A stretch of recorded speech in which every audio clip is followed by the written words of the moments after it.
Pa ako mi dopustite, ja ću samo reći da grad Zagreb i Hrvatska imaju tri ključna problema. Prvi je demografija, drugi je demografija i treći je demografija.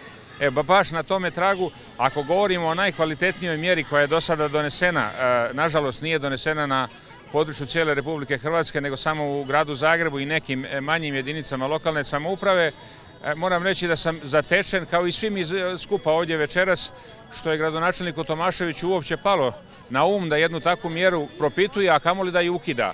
Kao što znamo, on čak u svojoj predizbornoj kampanji, znajući koliko je to osjetljivo i važno pitanje za ovaj grad i za ovaj narod, je negirao da će ju ukinuti, govorio da će propitati možda eventualno nastavak dodjele novih rješenja, ali da neće ukinuti postojećim roditeljima. Međutim, kao što znamo, lagao je, kao što je to činio i bezbroj puta. Ono što mene posebno je šokiralo, a čuli smo večeras da je zamjenica Dolenc rekla da grad Zagreb ima previše djece. To su izjave koje nas podsjećaju na neka vremena koja su bila prije nekoliko desetljeća iza nas. To je izjava nakon koje svi možemo osjećati jezu.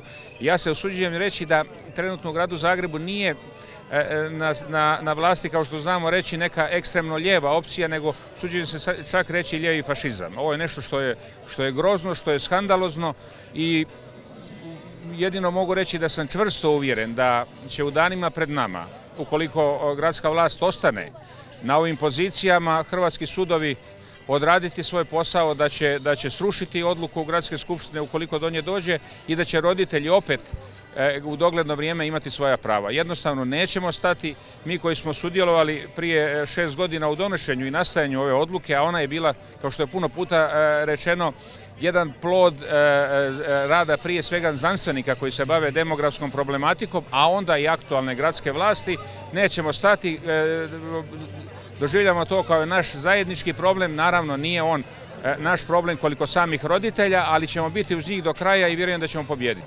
Pa ono što ja mogu reći, u protekla 2 desetljeća gradske vlasti mi smo imali brojne skupove, brojne proteste, ali u njima su prvenstveno sudjelovali politički aktivisti.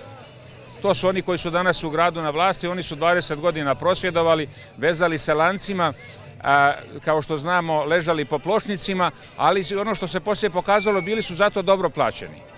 Bili su strani plaćenici, znamo od kojih je plaćao i oni su u biti te svoje prosvjede naplaćivali. Ovo danas su prosvjedi, čini mi se, koliko ja pamtim, a 30, skoro 40 godina sam stanovnik grada Zagreba, ovakvih socijalnih prosvjeda ove vrste nije bilo kada najugroženiji među nama, kada najosjetljivije skupine, a to su djeca i njihove majke, njihovi očevi, i to zamislite, majke i očevi iz obitelji koji imaju 3, pa kao što smo čuli večeras, 9 i više djece. Znači, kada ti iziđu na ulicu, onda znamo da je stanje iznimno dramatično. Pa ja ću vam reći, mi smo, gradonačelnik Bandić svojim dolaskom na vlast je cijelo vrijeme razvijao jedan skup demografskih mjera, da ih sad ne nabrajam. Ovo je možda bila jedna najzvučnija i ona je došla nakon gotovo 16 godina njegove vlasti. Međutim, on je cijelo vrijeme sa profesorom Akrafom, sa profesorom Štercom i drugim demografima imao suradnju, imao je sastanke, kako je to pokrivao moj ured. Ja sam se često s njima sastajao i stalno smo promišljali iz godine u godinu što tim mjerama dodati još novo. Mislim, negdje u isto vrijeme kad je nastupila ova mjera, recimo, nastupila je i mjera besplatnog članstva za učenike, za djecu i učenike u gradskim knjižnicama. To isto košta nekoliko miliona kuna godišnje. Uveli smo isto 2016. kad je ovu mjeru i tako dalje. Stalno smo osmišljavali. Onog trenutka kad smo to osmislili, i ja sam osobno to prezentirao gradonačelnik, on je bez razmišljanja rekao idemo u to. Kad možemo najranije? Ja sam rekao od 1. rujna, a bio je to negdje srpanj. Rekao je pripremi se, idemo. Ja osobno mislim, vi danas u Europi imate političke opcije koje službeno imaju svojim programima ciljeve da se rađa što manje Evropljana.